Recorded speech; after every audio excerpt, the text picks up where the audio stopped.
కాంగ్రెస్ గట్టిగా తొడేలు బయటికి వెళ్ళింది, తొడేలు గుండెలు అదరాలి. సరేనా? జై కాంగ్రెస్. ధన్యవాదాలు మిత్రులారా. ప్రజాపాలన ప్రగతి ప్రణాళికలో భాగంగా మిత్రులు, సహచర మంత్రివర్గ సభ్యులు, మీ అభిమాన నాయకులు, ఈ ప్రాంతానికి మూడో తరం ప్రజాప్రతినిధిగా దేశంలోనే కీర్తిని గడించిన పివి నరసింహారావు గారు, ఆ తర్వాత కీర్తి శేషులు దుద్దిల్ల శ్రీపాదరావు గారు, వారి వారసత్వాన్ని పునికి పుచ్చుకొని ఈ ప్రాంత ప్రజలకు మూడో తరం సేవలు అందిస్తున్న మీ అభిమాన నాయకుడు, నా మిత్రుడు, మంత్రివర్యులు దుద్దిల్ల శ్రీధర్ బాబు గారి అధ్యక్షతన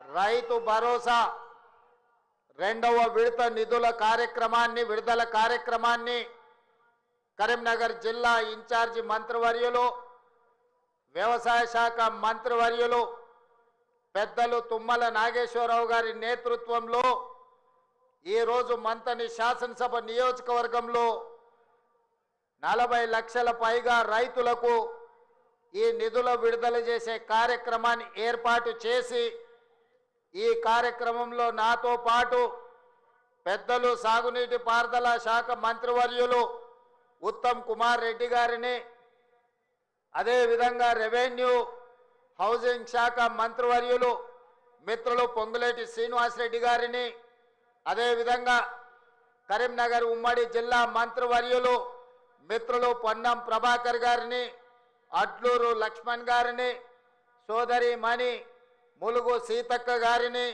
అదేవిధంగా మిత్రులు కార్మిక శాఖ మంత్రివర్యులు కాకా వెంకటస్వామి గారి వారసులు వివేక్ వెంకటస్వామి గారిని, అదేవిధంగా పార్లమెంట్ సభ్యులు రాజ్య సభ్యులైన వేం నరేందర్ రెడ్డి గారిని, మహబూబాబాద్ పార్లమెంట్ సభ్యులు మిత్రులు బలరాం నాయక్ గారిని, పెద్దపల్లి పార్లమెంట్ సభ్యులు యువ మిత్రులు గడ్డం వంశీకృష్ణ గారిని, అదేవిధంగా ఎమ్మెల్సీ కాంగ్రెస్ పార్టీ అధ్యక్షులు ఆనాడు అధికారంలో పార్టీని తీసుకొచ్చే సమయంలో కార్యనిర్వాహక అధ్యక్షుడిగా కార్యదీక్షతో పనులు నిర్వహించిన మిత్రులు మహేష్ కుమార్ గౌడ్ గారిని, అదేవిధంగా శాసనసభ విప్పులు ఆది శ్రీనివాస్ గారిని, విజయ్ రమణారావు గారిని, గండ్ర సత్యనారాయణరావు గారిని, రాజ్ ఠాకూర్ గారిని, డాక్టర్ సంజయ్ గారిని,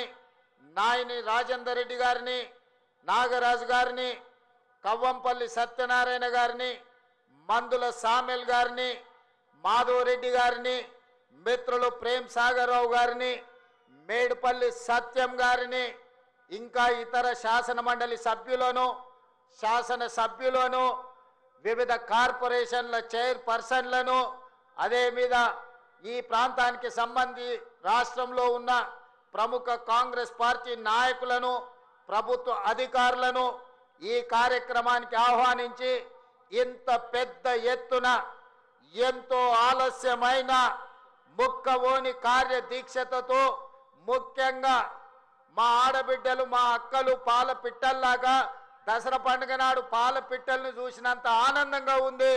ఈరోజు మా అక్కలందరూ ఆశీర్వదించడానికి ఇంటి దగ్గర ఇంటైన ఆకలి అవుతుందన్నా, అన్నం వండేది ఆలస్యమైన మా తమ్ముడు మంచి మతలాబుతో వచ్చిండు, మేము ఆశీర్వదించాలి అని ఇంతసేపైనా కూర్చున్న మా అక్కలకు మనస్ఫూర్తిగా ధన్యవాదాలు తెలియజేస్తున్న మా యువ మిత్రులకు మనస్ఫూర్తిగా అభినందనలు తెలియజేస్తున్నా. మిత్రులారా, ఇవాళ మనం ఆలోచన చెయ్యాలి. ఈ దేశానికి వెన్నెముకనే రైతులు. ఆ రైతు వెన్నెముక, ఆ రైతు నిటారుగా నిలబడాలి. ఈ దేశానికి వెన్నెముక రైతు అయినప్పుడు ఆ రైతును ఆదుకొని నిటార నిలబెట్టే బాధ్యత కాంగ్రెస్ పార్టీ తీసుకుంది, మన ప్రజా ప్రభుత్వం తీసుకుంది. కాంగ్రెస్ పార్టీకి రైతు సంక్షేమం అనేది నినాదము కాదు, అది కాంగ్రెస్ పార్టీ విధానం. ఆనాడు రైతుల కోసం సాగునీటి ప్రాజెక్టులను బాక్రానంగల్ డ్యామ్ నుంచి మొదలు పెడితే నాగార్జున సాగర్, శ్రీశైలం, ఎస్ఆర్ఎస్పి వరకు పెద్ద పెద్ద నదుల మీద ప్రాజెక్టులను కట్టి రైతులకు సాగునీరు అందించిన చరిత్ర కాంగ్రెస్ పార్టీది.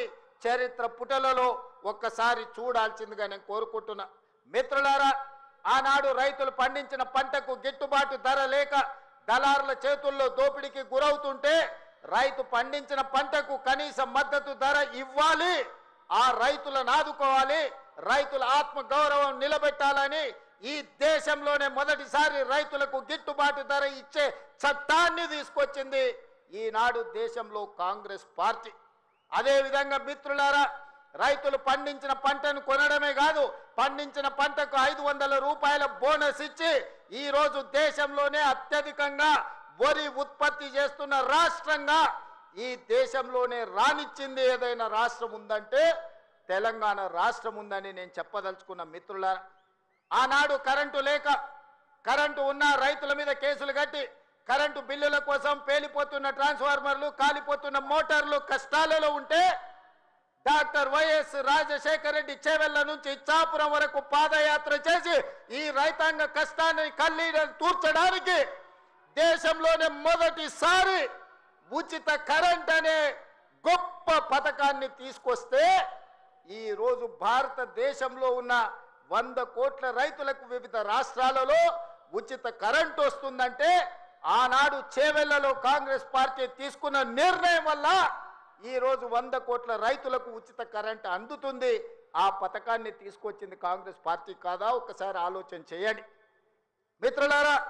ఉచిత కరెంటే కావచ్చు, కనీస మద్దతు ధరే కావచ్చు, 500 రూపాయల బోనసే కాదు, అప్పుల్లో మునిగిపోయి ఆత్మహత్యలకు పాల్పడుతున్న రైతుల కోసం రైతు రుణమాఫీ చేయాలన్న ఆలోచనతోని ఆనాడు డాక్టర్ మన్మోహన్ సింగ్ గారు ఒక్క కలం పొడితో 72,000 కోట్ల రూపాయల రైతు రుణమాఫీ చేసి దేశం మొత్తం మీద రైతులను రుణ విముక్తులు చేసిన చరిత్ర ఆనాటిదైతే ఈనాటి ప్రజాపాలనలో ప్రతి రైతుకు 2 లక్షల రూపాయల వరకు రుణమాఫీ చేస్తామని ఆనాడు నేను సమ్మక్క సారలమ్మ సాక్షిగా ములుగు నియోజకవర్గం నుంచి పాదయాత్ర మొదలు పెడితే మా మిత్రుడు ఉప ముఖ్యమంత్రి వర్యులు బట్టి విక్రమార్క గారు బోధు శాసనసభ నియోజకవర్గం ఆదిలాబాదులో నుంచి ఖమ్మం వరకు పాదయాత్ర చేసినప్పుడు 2 లక్షల రూపాయల రుణమాఫీ చేస్తామని మాటిచ్చి నేను మా మిత్రుడు బట్టి విక్రమార్క గారు తెలంగాణ రైతాంగానికి మాట ఇస్తే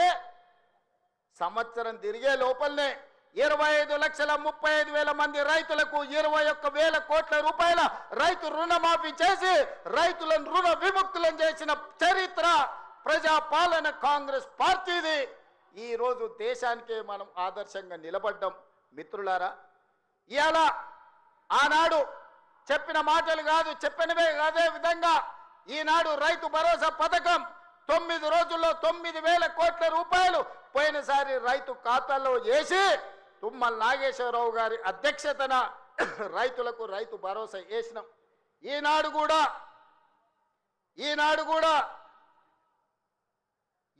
కూడా రైతు భరోసాలో భాగంగా మొదటి విడతగా 3,500 కోట్లు, రెండవ విడత 2,200 కోట్లు, మొత్తం 5,700 కోట్లు ఈరోజు రైతుల ఖాతాలో రైతు భరోసా వేసి వచ్చే నెలలో ఇంకా 3,300 కోట్ల రూపాయలు రైతు భరోసా పథకంలో భాగంగా 9,000 కోట్ల రూపాయలు ఇవాళ రైతుల ఖాతాలో వేసి రైతుల కళ్ళల్లో ఆనందం చూడాలి. వ్యవసాయం దండగ కాదు, వ్యవసాయం పండుగ చేయాలని ఒక గొప్ప సంకల్పంతో ఈనాడు ఇక్కడ మనం ఈ కార్యక్రమం తీసుకున్నాం మిత్రులారా. ఇంత మంచి పండుగ కార్యక్రమం చేసుకుంటూ రైతులను ఆదుకుంటూ రైతుల కష్టాలు తీర్చుకుంటూ సాగునీటి ప్రాజెక్టులు పూర్తి చేసుకుంటూ రైతుల అవసరాలు ఏమున్నాయో అడుగుతూ ఇల్లు తిరుగుతూ రైతులు పండించిన సన్న వడ్లను ఈనాడు పేదలకు 3,15,00,000 మంది తెలంగాణ బిడ్డలకు ఇవాళ సన్న బియ్యం, తెలంగాణ పండించిన బియ్యాన్ని ఇవాళ పేదలకు అందిస్తున్నాం. ఎక్కడైనా ఏ రాష్ట్రంలో అయినా ఈ భారతదేశంలో స్వతంత్రం వచ్చి 75 సంవత్సరాలలో నేను ఇవాళ సూటిగా సవాలు విసురుతున్నా. గొప్పలు చెప్పుకునేటోళ్ళు, దెబ్బలు చర్చుకునేటోళ్ళు, తొడలు కొట్టుకునేటోళ్లకు సూటిగా నేను సవాలు విసురుతున్నా. ఎన్నడైనా కలలో కూడా మీరు పేదవాళ్ళకు సన్న బియ్యం ఇవ్వాలి. ఈ సన్న బియ్యం తల్లిదండ్రులు కన్న తల్లి తన బిడ్డకు, సంటి బిడ్డకు బుక్కడి బువ్వ తినిపించే పథకం ఎన్నడైనా మీరు ఆలోచన చేసిండ్రా? మీరు గడిలలో ఉండి సన్న బియ్యం తింటుంటే, దావతులు చేసుకుంటుంటే, బిర్యానీలు తింటుంటే, పేదవాళ్లకు దొడ్డు బియ్యం ఇస్తే వాటిని తినలేక పశువులకు దానా పెడుతుంటే ఎప్పుడైనా మీకు వాళ్ళ పట్ల కనికరం కలిగిందా అని నేను అడుగుతున్నా. ఇవాళ నేను అడుగుతున్న మిత్రుల ఈ వేదిక మీద నుంచి ఒక ఆయన అంటున్నాడు, ఇంతకాలం శ్రీధర్ బాబు గారు, అడ్లూరు లక్ష్మణ్ గారు అనేవాళ్ళు ఆయన పెద్ద మనిషి అని. ఇక ఆయన పెద్ద ఆయనను కాదో నాకైతే తెలియదు, కానీ ఆయన అంటున్నది ఏందయ్యా అంటే ప్రజాపాలన పోవాలి, పాపాల భైరవుడు రావాలంట. నేను అడుగుతున్న మా మిత్రులను, ప్రజాపాలన ఎందుకు పోవాలి? ఫామ్ హౌస్ల పండుకున్న పాపాల భైరవుడు ఎందుకు అధికారంలోకి రావాలి అని నేను అడుగుతున్న ఈ వేదిక మీద నుంచి. ప్రజాపాలన ఆ పెద్ద ఆయననో వాళ్ళ తాతనో వాళ్ళ ముత్తాతలో తెస్తే రాలేదు. ఈ ప్రజాపాలన వచ్చింది లక్షలాది మంది కాంగ్రెస్ పార్టీ కార్యకర్తలు త్యాగం చేసి తమ రక్తాన్ని చెమటగా మార్చి భుజాలు కాయలు కాసేలా మువ్వన్నెల జెండాను మోస్తే ఈనాడు ప్రజాపాలన వచ్చింది. నీ నెత్తి మీద దరిద్రం ఉండి నువ్వు జగిత్యాలలో ఓడిపోతే, ప్రజలు తిరస్కరిస్తే, నీకు మంత్రి పదవి ఇవ్వకపోతే ప్రజాపాలన పోవాలనా? ఇవాళ నిన్ను పెద్ద మనిషి అని మేము పిలవాలనా? పెద్ద మనిషి అని పిలిపించుకునే అర్హత నీకు ఉన్నదా అని నేను ఈ వేదిక మీద నుంచి అడుగుతున్నా. నేను అడుగుతున్నా, ఇవాళ పెద్ద మనిషిని ప్రజాపాలన ఎందుకు పోవాలి, పాపాల భైరవుడు అధికారులు ఎందుకు రావాలో నువ్వు జవాబు చెప్పాలి. నీ పదవి కోసం, నీ అధికారం కోసం, నీ ఆకాంక్ష కోసం ఆనాడు 1983 చరిత్ర వెనక్కి వెళ్ళి ఆయన పుట్టు పూర్వతరాలు పుట్టు మచ్చలు ఇవ్వాలి. ఈ వేదిక మీద నుంచి నేను చెప్పదలుచుకున్నా. ఆయన నీతేంది, ఆయన జాతేంది, ఆయన దోస్తేందో ఇవాళ మీ అందరి ముందర నేను విజ్ఞప్తి చేయదలుచుకున్నా. మిత్రులారా, 1983లో తుమ్మల నాగేశ్వరరావు గారు సజీవ సాక్షి. ఆనాడు అన్న పెద్దలు నందమూరి తారక రామారావు గారు యువ న్యాయవాదిగా జగిత్యాలలో న్యాయవాది పదవిని బాధ్యత నిర్వహిస్తుంటే పిలిచి భుజం తట్టి నీకు ఎమ్మెల్యే టికెట్ ఇచ్చి నీకు ఎక్సైజ్ శాఖ మంత్రి ఇస్తే సంవత్సరం తిరిగే లోపలనే అన్న ఎన్టీఆర్ను వెన్నుపోటు పడిచి నాదెండ్ల భాస్కరరావుతోని జట్టు కట్టిన నువ్వు నాదెండ్ల భాస్కరరావు సోపతిని వదిలి కాంగ్రెస్ పార్టీలకు వచ్చి 40 సంవత్సరాలు పూర్తయింది. నేను అడుగుతున్నా పెద్ద మనిషిని, ఈ 40 ఏళ్ళు జగిత్యాల నియోజకవర్గమే కాదు కరీంనగర్ జిల్లాలో ప్రతి కాంగ్రెస్ పార్టీ కార్యకర్త 14 ఎన్నికల్లో 11 సార్లు ఎమ్మెల్యే, 3 సార్లు ఎంపీ, 1 సారి ఎమ్మెల్సీ, 14-15 సార్లు బీఫామ్ ఇస్తే దుఃఖాన్ని దిగముంగుకొని ఎన్టీఆర్ను వెన్నుపోటు పడిచిన నిన్ను, నాదెండ్ల భాస్కరరావు అనుచరుడైన నిన్ను ఎమ్మెల్యేగా, ఎంపీగా, ఎమ్మెల్సీగా ఏ ఎన్నికల్లో పోటీ చేసినా వేలాది మంది కాంగ్రెస్ పార్టీ కార్యకర్తలు నిన్ను భుజాల మీద మోసిన మాట నిజం కాదా? పల్లకిలో అసెంబ్లీకి పంపిన మాట నిజం కాదా? మిత్రులారా, 40 ఏళ్ళు నీ కోసం, నీ పదవి కోసం, నీ కుటుంబంలో జడ్పీటీసీ, ఎంపీపీ ఏ పదవి వచ్చినా నీ కుటుంబానికి ఇచ్చుకున్నా జగిత్యాల కాంగ్రెస్ పార్టీ కార్యకర్తలు మౌనంగా నీ కుటుంబానికి ఊడిగం చేసిన మాట నిజం కాదా? గ్రామంలో ఉన్నోడు గ్రామంలో ఉండాలి, మండలంలో ఉన్నోడు మండలంలో ఉండాలి, జిల్లాలో ఉన్నోడు నియోజకవర్గంలో ఉన్నోడు నియోజకవర్గంలో ఉండాలని పాపంది చేసింది నువ్వు కాదా? మొన్న నేను జగిత్యాల కార్యకర్తలను కలిస్తే ఒక్కొక్కరు తమ కష్టాలను మనసు విప్పి మాట్లాడుతుంటే నాకు ఆశ్చర్యపోయినా. గాంధీ భవన్ చూసి ఒక నాయకుడు చాలా సంవత్సరాల తర్వాత మెట్రోలో పోతుంటే గాంధీ భవన్ కనిపిస్తే ఆనందంతో కన్నీళ్లు గారిని, ఆనంద బాష్పాలు గార్చిన మెట్రోలో నన్ను ఇట్లా గాంధీ భవన్ చూసిన మా నాయకుడు ఎన్నడూ నన్ను గాంధీ భవన్కు తీసుకుపోలేదని చెప్తుంటే నాకు నిజంగా మనసులో కలుక్కుమన్నది. ఇట్లాంటి కర్కోటకులైన నాయకులు ఉంటారా అని. అలాంటి నాయకుని కూడా జగిత్యాల ప్రజలు 14 సార్లు బీమా ఇస్తే, ఎన్నో సార్లు ఓడిపోయినా వదలకుంటేనే ఆయన వెనకాల నిలబడి ఆయనకు అండగా నిలబడి ఆయన భుజాల మీద మోస్తే ఒక్క ఏడాది పదవి లేకపోతే మీ గుండెల మీద దాన్ని మిమ్మల్ని మోసం చేసి పారిపోతాడా అని నేను అడుగుతున్న మిత్రులారా, ఇది న్యాయమా? ఇదేనా నీ జాతి, నీ నీతి? ఈ వయసులో నువ్వు 40 ఏళ్ళు నీ జెండా మోసి నిన్ను మోసిన కార్యకర్తల గుండెల మీద దాన్ని మోసం చేసి శత్రువు సంతను చేరుతావా? శత్రువు సంకలు చేరి ప్రజాపాలన పోవాలంటావా? ఇట్లాంటోడు పెడితే పెళ్లి కోరుకున్నాడంట, పెట్టకపోతే సావు కోరుకున్నాడంట. ఇంతకంటే ఉదాహరణ ఇంకేమన్నా ఉందా? నేను అడుగుతున్న పెద్ద మనిషిని, ఈ ప్రజాపాలన ఎందుకు పోవాలి?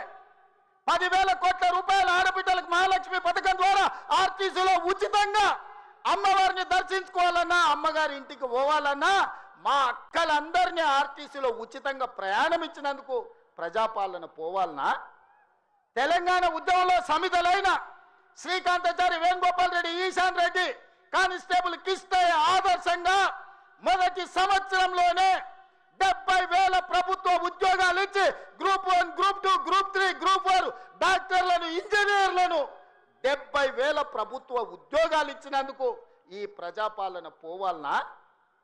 ఆనాడు ఒరేస్తే ఉరేసుకున్నట్టే అని మాట్లాడిన నువ్వు నీ ఫామ్ హౌస్లో 150 ఎకరాలలో ఒరేసుకొని 4,200 రూపాయల క్వింటాలు అమ్ముకొని నువ్వుంటే, రైతులు ఆత్మహత్యలు చేసుకుంటుంటే 8,000 కొనుగోలు కేంద్రాలను తెరిచి ఉత్తమ్ కుమార్ రెడ్డి గారు 2,58,00,000 మెట్రిక్ టన్నులు ప్రతి సంవత్సరం ఒడ్లు కొన్నందుకు ప్రజాపాలన పోవాలనా? సన్నబియ్యం, సన్న ఒడ్లు వండించి సంటి పిల్లలకు సన్నబియ్యం తినిపిస్తున్నందుకు ప్రజాపాలన పోవాలనా? 3,15,17,00,000 మంది ఈరోజు సన్నబియ్యం తింటున్నందుకు ప్రజాపాలన పోవాలనా? ఇవాళ పేదవాళ్ళు డబుల్ బెడ్రూమ్ ఇల్లు లాంటివి, డబ్బా ఇండ్లు వద్దంటివి, కొడుకు కోడలు ఉంటే ఏడ ఉంటారంటివి, అల్లుడు బిడ్డ పండుగ కొత్త ఏడవంటారంటివి, కుక్క పిల్ల గొర్రె పిల్ల ఉంటే ఏడ కట్టేయాలంటివి. నేను అడుగుతున్న ఈడు ఉన్న మా యువకులను, మీ ఊర్లో డబుల్ బెడ్రూమ్ ఇల్లు వచ్చిందా? ఆ దరిద్రుడు మీకు ఇల్లు ఇచ్చిందా? 10 ఏళ్ళు మీకు ఇల్లు ఇవ్వాలే కానీ ఎర్రవల్లి ఫామ్ హౌస్లో 1000 ఎకరాలలో ఆయన గడి నిర్మించుకున్నాడు. జన్వాడలో కొడుకు ఫామ్ హౌస్ నిర్మించుకున్నాడు. మొయినాబాద్లో తాటి చెట్టు నిర్మించుకున్నది. శంకర్పల్లిలో ఆయన బిడ్డ నిర్మించుకున్నారు ఫామ్ హౌస్. ఉండడానికి గడిగా ప్రగతి భవన్ కట్టుకున్నాడు. వాస్తు సక్క లేదని సచివాలయాన్ని కట్టుకున్నాడు. మీ పేదలకు ఎవరికన్నా ఇల్లు ఇచ్చిండా? సంవత్సరానికి 2 లక్షల ఇల్లు ఇచ్చుంటే కూడా పేదలకు ఈ 10 ఏళ్లలో 20 లక్షల మంది పేదలు ఈరోజు ఇల్లు కట్టుకునేటోళ్ళు కదా. తండాలలో, గూడాలలో, మారుమూల పల్లెల్లో ఉన్న ఆదివాసీలు, లంబాడీలు, గిరిజనులు, లేకపోతే ఇతర పేదలు ఇల్లు కట్టుకునేటోళ్ళు ఉండేటోళ్ళు కదా. 20 లక్షల కోట్లు ఖర్చు పెట్టినావు కానీ 20,000 ఇండ్లు కూడా పేదలకు ఇయ్యలేకపోయినావు. ఈరోజు 4.5 లక్షల ఇండ్లు పేదవాళ్లకు ఇందిరమ్మ ఇండ్లు ఇచ్చిన మాట నిజం కాదా? ఈరోజు మీ గ్రామాలలో ఇందిరమ్మ ఇండ్లు కట్టుకుంటున్నది నిజం కాదా? మిత్రులారా, గుండె మీద చెయ్యేసుకొని ఆలోచన చెయ్యండి. ఇలా పేదలకు 4 లక్షల 4.5 లక్షల ఇందిరమ్మ ఇండ్లు ఇచ్చినందుకు ప్రజాపాలన పోవాలనా? డబుల్ బెడ్రూమ్ ఇండ్లతో మోసం చేసిన పాపాల బైరోడు రావాలనా? ఒక్కసారి ఆలోచన చేయండి మిత్రులారా. ఇండ్లే కాదు, ఇల్లాలి కళ్ళల్లో ఆనందం చూడాలని 200 యూనిట్ల ఉచిత కరెంటు ప్రతి ఇంటిలో వెలుగులు నింపినందుకు, పేదవాడి కళ్ళల్లో ఆనందం చూసినందుకు ప్రజాపాలన పోవాలనా? ఇవాళ అదే కాదు, మహాలక్ష్మి పథకం ద్వారా ఆడబిడ్డలకు బస్సు ప్రయాణం ఇచ్చినందుకు ఈరోజు ప్రజాపాలన పోవాలనా అని నేను అడుగుతున్న మిత్రులారా. మీరు ఒక్కసారి ఆలోచన చేయండి. ఇల్లు ఇస్తమే, ఇంట్లో కరెంట్ ఇస్తమే, 500 రూపాయలకు సిలిండర్ ఇస్తమే, సన్న బియ్యం ఇచ్చి కడుపు నిండా బువ్వ పెడితే ఇందుకోసం ఈరోజు ప్రజాపాలన పోవాలనా? అంటే ఈ ప్రభుత్వాలు ధరల కూడిగం చేయాలి, గడీల ముందల బానిస బతుకు బతకాలనా అని నేను అడుగుతున్నా. ఇవాళ ఈ ప్రభుత్వం 70,000 ఉద్యోగాలు ఇచ్చింది, 21,000 కోట్ల రైతు రుణమాఫీ చేసింది. ఈ ప్రభుత్వం 28 నెలలలో రైతులకు 1,50,000 కోట్ల రూపాయలు ఖర్చు చేసిన మాట నిజం కాదా? ఆనాడు మా అక్కలీడు ఉన్నారు, పాలపిట్టల లెక్క. బతుకమ్మ చీరలు ఇచ్చితే ఏం చేసిండ్రక్క? పొలాల కాడ పిట్టలను బెదరగొట్టడానికి గట్టి రవునా? ఎన్నడన్నా ఈ తెలంగాణలో ఏ ఆడబిడ్డ అన్నా బతుకమ్మ చీరలు కట్టుకున్నారా? ఎన్నడన్నా పండుగ చేసుకున్నారా? నేను ఇవాళ మా అక్కల్ని అడుగుతున్నా, ఇందరమ్మ చీరలు మా సీతక్క మీకు పంచుతే ఈరోజు వేలాది మంది పాలపిట్టలాక చీరలు కట్టుకొని మా తమ్ముడు వచ్చిండు, మాకు చీర పెట్టిండు, మాకు సారె పెట్టిండు, మా తమ్ముడిని ఆశీర్వదించాలని ఇవాళ వేలాది మంది మా అక్కల ఆత్మగౌరవంతో కట్టుకురు. ఈ పక్కలు ఉన్న మా సోదరులు, అమ్మో మా ఆవిడ కూడా మంచిగా అందంగా ఉందే ఏందో అనుకున్నా అని పాలపిట్ట చీరల భార్యను చూసి సంతోషపడుతురు. ఇవాళ 1 కోటి మంది ఆడబిడ్డలకు 1 కోటి చీరలు ఇచ్చినందుకు, ఇందిరమ్మ చీరలు ఇచ్చి వాళ్ళ కళ్ళల్లో ఆనందం చూసినందుకు ఇవాళ మేము దిగిపోవాలనా? 67 లక్షల స్వయం సహాయక సంఘాలకు మా సీతక్క 57,000 కోట్ల రూపాయల బ్యాంకు లింకేజ్ ఇచ్చినందుకు, ఆడబిడ్డల్ని శ్రీమంతులను చేసినందుకు మేము దిగిపోవాలనా? 1 కోటి ఆడబిడ్డల్ని కోటీశ్వరులను చేయాలనే లక్ష్యం పెట్టుకున్నందుకు ఈరోజు ప్రజాపాలన పోవాలనా? నేను అడగదలుచుకున్న ఇవాళ ప్రజాపాలన పోవాలి, పాపాల భైరవుడు రావాలి అనేటోంది నేను ఈ వేదిక మీద నుంచి నిలదీయదలుచుకున్నా. నీకు సిగ్గు శరము ఏమైనా ఉన్నదా ఈ మాట మాట్లాడడానికని? నీకు పదవి రాకపోతే ప్రజాపాలన పోవాలనా? ఇవాళ రైతులను పొట్టన పెట్టుకొని ఈ పాపాల భైరవుడు చేసిన పాపాలు మీకు తెలియదా? ఈరోజు ఎన్ని పథకాలు ఏమేమున్నాయో నేను చెప్పితే రామాయణం అంతా రాసుకుంటే భారతం అంతా అయితే పథకాల గురించి మీకు అందరికీ తెలుసు. నిరుద్యోగ యువకుల గురించి కానీ, విద్యార్థుల గురించి కానీ, ఉద్యమకారుల గురించి కానీ, మహిళల గురించి కానీ, మైనార్టీల గురించి కానీ, రైతుల గురించి కానీ, ఈరోజు దళితులు, గిరిజనులు, ఆదివాసుల గురించి కానీ ప్రభుత్వం అమలు చేస్తున్న పథకాలు మీకు తెలియదా? అంతెందుకు ఈ ప్రాంతంలో ఉండే సమ్మక్క సారలమ్మ జాతరకు ఎన్నడన్నా సమ్మక్క సారలమ్మ దర్శించుకోవడానికి ఎన్నడన్నా కేసీఆర్ వచ్చినాడే? 2 నెలల్లో 100 కోట్లు పెట్టి సమ్మక్క సారలమ్మ మందిరాన్ని ప్రపంచానికి ఆదర్శంగా నిర్మించినందుకు మేము దిగిపోవాలనా? పేదల దైవాన్ని గౌరవించినందుకు మేము దిగిపోవాలనా?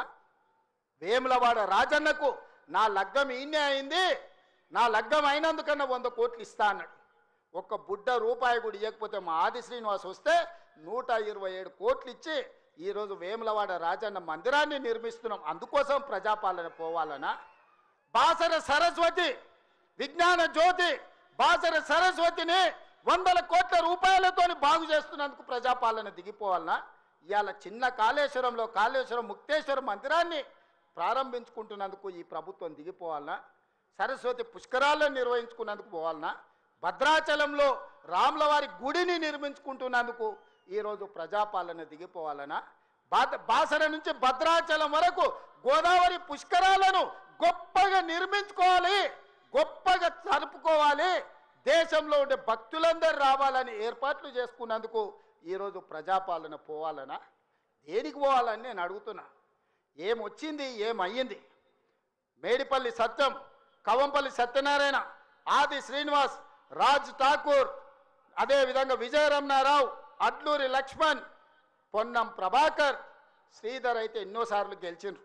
వీళ్ళందరూ మొదటిసారి ఎమ్మెల్యేలు గెలిస్తే ఇంత పొడుగు అంత పొడుగు అంటివి, లావు మొనగడ్డ లడాయిపోతే వెనకాల 3 నూకుడు మొనగాళ్ళు అంటివి. వాళ్ళతో పాటు నీకు టికెట్ ఇస్తే సొమ్ములు ఇస్తే నీ నెత్తి మీద దరిద్రం ఉండి నీ బుద్ధి సక్కాలేక జగిత్యాల ప్రజలు బండకేసి కొడితే అది మా తప్ప? ఎమ్మెల్యేకి బండకేసి కొడితే ఎంబడే ఎంపీ టికెట్ ఇస్తే బొంద పెట్టిరు వాళ్ళు, అది మా తప్ప? పార్టీ తప్ప? ఏం తక్కువ చేసింది నీకు పార్టీ? ఒక్క ఏడాది నిన్ను నమ్ముకున్న కార్యకర్తల కోసం ఓపిక పట్టవా? అలాంటి నువ్వు దుర్మార్గుడు శత్రు సంకల చేరి వాళ్ళ సంక నాక్కుంటూ ఇవాళ ప్రజాపాలన పోవాలి అని అంటవా నువ్వు? ఇదా నీ బుద్ధి, నీ నీతి? నేను ఇవాళ ఈ వేదిక మీద నుంచి పాపాల భైరవుడు ఎందుకు రావాలన్నాయని నేను అడగదలుచుకున్నా. నేరెళ్ళ దళితులను ఇసుక లారీల కింద తొక్కించినందుకు పాపాల భైరవుడు రావాలా? ఖమ్మం జిల్లాలో గిట్టుబాటు ధర అడిగిన గిరిజన బిడ్డలకు బేడీలు వేసి నడి బజార్లో నడిపించినందుకు పాపాల భైరవుడు అధికారంలోకి రావాలనా? గ్రూప్ 1 పరీక్షలలో పరీక్షా పత్రాలను జిరాక్స్ సెంటర్లలో పల్లి బఠానీలలా కమ్మి లక్షలాది మంది నిరుద్యోగ యువకుల ఉసురు కొట్టుకున్నందుకు పాపాల భైరవుడు రావాలనా? పండించిన పంట కొనుగోలు చేయక ఉరేసుకున్నట్టే అన్న పాపాల భైరవుడు ఇవాళ రావాలనా? దేనికోసం పాపాల భైరవుడు రావాలని నేను అడుగుతున్నా. 1,00,000 కోట్లు, 1,00,000 అంటే 1,00,000. ఈరోజు కాళేశ్వరం మొత్తం చూసి వచ్చిన కడుపు మండుతుంది. నిజంగానే ఈ చట్టాలు ఇవి లేకపోతే ఆటవిక రాజ్యమే అయితే అడవిలో చెట్టుకు ఊరేసిన తప్పు లేదు. 1,00,000 కోట్ల రూపాయలు గోదావరిలో మంట కలిపినందుకు పేరు మారుస్తువి, ఊరు మారుస్తువి, అంచనాలు మారుస్తువి, 1,00,000 కోట్లు దిగమింగుతువి. కాళేశ్వరం అని కడితే 3 ఏళ్లలోనే కూలేశ్వరం అయిపోయింది. దీనికి చెట్టుకు ఉరేసిన పాపం లేని తప్పులు చేస్తే అయినా ప్రజాస్వామ్యాన్ని నమ్మే మేము ఈరోజు సిబిఐ విచారణకి ఇచ్చినాం తప్ప చెట్టు గట్టేసి కొట్టలేదు. అదే నిజాం సర్కార్ అయితే ఇట్లా తప్పు చేసిన వాళ్ళు ఊర్లో కోదండం వేసి లాగులో తొండలు ఇడిచి తిరిగింది కళ్ళకు కొట్టేటోళ్ళు ఇట్లాంటి తప్పులు చేసిన వాళ్ళు. కానీ కాంగ్రెస్ పార్టీ కార్యకర్తల ప్రభుత్వం మంచిది కాబట్టే ఈరోజు ఇవన్నీ చేయలేదు. ఇవి చేసినందుకు పాపాల భైరవుడు రావాలనా? దేనికోసం రావాలి? మళ్ళా కొడుకును ముఖ్యమంత్రిని చేయడానికి, అల్లుని మంత్రిని చేయడానికి, సారాలో సోడా పోసేటోని రాజ్యసభ చేయడానికి, బిడ్డకు ఎమ్మెల్సీ చేయడానికి పాపాల భైరవుడు రావాలనా? దేనికోసం రావాలయ్యా నేను అడుగుతున్నా. ఈ కరీంనగర్లో ప్రజాపాలన పోవాలంటుండు ఒక దళిత బిడ్డ అట్లూరు లక్ష్మణ్, లేచి నిలబడి లక్ష్మణ్, ఒక దళిత బిడ్డను ఎమ్మెల్యేని కాదు ఇవాళ మంత్రిగా చేసినందుకు పార్టీ ఓడిపోవాలన్న జగిత్యాలలో. ఇవాళ పొన్నం ప్రభాకర్ ఒక బలైన వర్గాల బిడ్డను మంత్రిని చేసినందుకు ప్రజాపాలన పోవాలనా? ఒక ఆది శ్రీనివాసును విప్పు చేసినందుకు ప్రజాపాలన పోవాలనా? ఓ విజయ రమణారావును విప్పు చేసినందుకు ఈరోజు ప్రజాపాలన పోవాలనా? శ్రీధర్ బాబు గారి నేతృత్వంలో నడుస్తున్న ఈ ప్రభుత్వం ప్రజాపాలన పోవాలనా? మిత్రులారా మీరు చెప్పండి. కరీంనగర్ జిల్లాలో 3 మంత్రులు 2 విప్పులు ఇచ్చినందుకు ఈ ప్రజాపాలన దిగిపోవాలనా? నీ ఒక్కనికి పదవి ఇవ్వకపోతే ఒక దళిత బిడ్డ అడ్లూరి లక్ష్మణ్ మంత్రి చేస్తే నువ్వు చూసి ఓర్వలేను అని నువ్వు అసలు మనిషివేనా? గింత అసూయ, గింత ద్వేషం ఎవరికైనా ఉంటుందా కడుపులా? ఇంతకాలం ముసుగు తొడుకొని బతికాడు. ఈ నాలకు ఆ ముసుగు తొలగిపోయింది. కడుపు నిండా విషమే. విషమున్నోడు ఇవాళ కడుపులో కత్తులు పెట్టుకొని కౌగిలించుకుంటారు. చూస్తున్నాం. ఆయన ప్రభుత్వం వస్తాడంటే ఈయనకు పెద్ద పదవి ఇస్తాడంట. నీకున్న ప్రతిపక్ష హోదా ఊడగొట్టకపోతే నా పేరు మార్చుకుంటా బిడ్డ కేసీఆర్.